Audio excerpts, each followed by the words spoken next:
Noon tonight, we're talking about talking to God before public meetings. Big push tonight to bring prayer back. Some say it's actually long overdue. Fox 35's Holly Bristow reports from Deltona.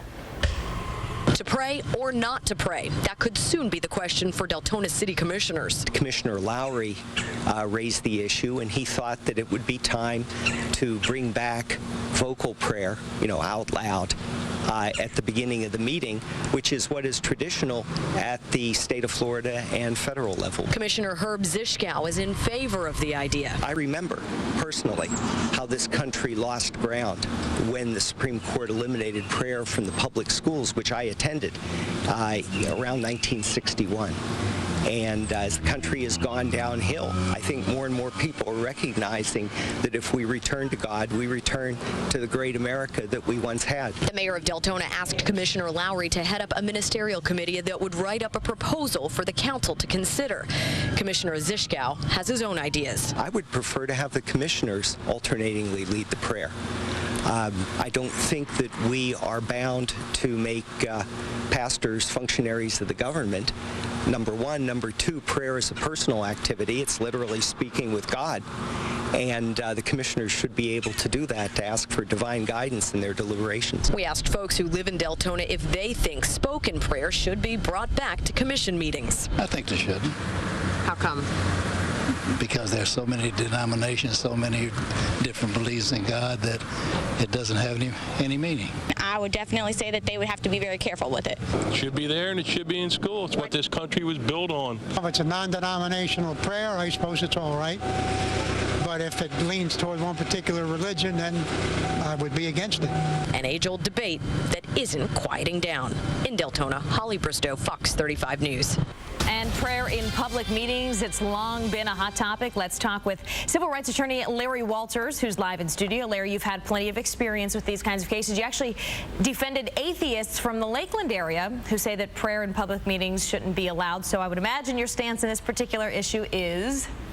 Well, listen, in some circumstances, this kind of what's called ceremonial deism is acceptable and has been upheld by the courts.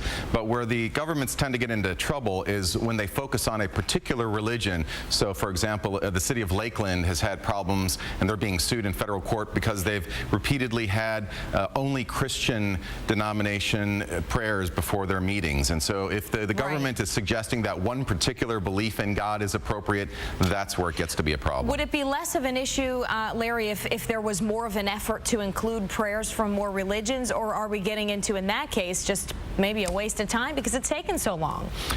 Well, the problem that you have is that there's not only a number of different religions, there's a number of different viewpoints on God. And there's, atheism is a recognized belief, human secularism. So are you going to have representatives from that belief come and talk about how you should not believe in God? Are you going to have agnostics talk about how nobody knows? It gets to be unworkable if you open this Pandora's box, and that's really what it is. Critics of that line of thought might say, though, I mean, a lot of effort to, like some of the people in our story says, backtrack on some of the foundations, some of the beliefs and foundations of our country.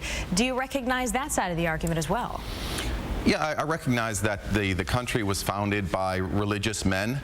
Most of them believed that a healthy questioning of authority and even the existence of God was also appropriate.